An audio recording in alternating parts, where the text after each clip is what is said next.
আল্লাহ তাআলা কিয়ামতের দিন সাইয়েদনা নূহ আলাইহিস সালামকে বলবেন, নূহ তুমি কি দাওয়াত পৌঁছিয়েছো তোমার উম্মতের কাছে? নূহ আলাইহিস সালাম বলবেন, হ্যাঁ আমি পৌঁছিয়েছি। এবার নূহের উম্মতকে আল্লাহ জিজ্ঞেস করবেন, এ নূহের উম্মতেরা, তোমাদের নবী নূহ কি দাওয়াত পৌঁছিয়েছে?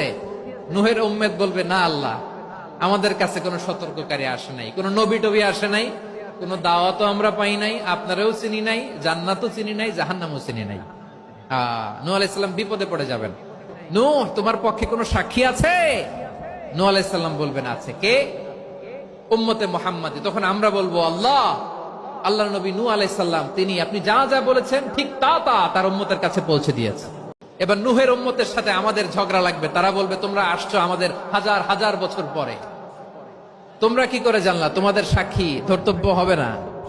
আমরা তখন বলবো, আমাদের কোরআনে তোমাদের নবীর নামে আল্লাহ তাআলা একটা সূরা নাজিল করেছেন, সূরাতে নূহ। এজন্য আল্লাহ বলেন, নবী আপনি হচ্ছেন সাক্ষ্যদাতা, সব নবীদের উপর আপনি হবেন সাক্ষী, আবার আপনার উম্মতের সাক্ষীর উপর আপনি হবেন সাক্ষী। তার মানে নবী গো, কিয়ামতের কঠিন ময়দানে আপনি হবেন রাজ সাক্ষী।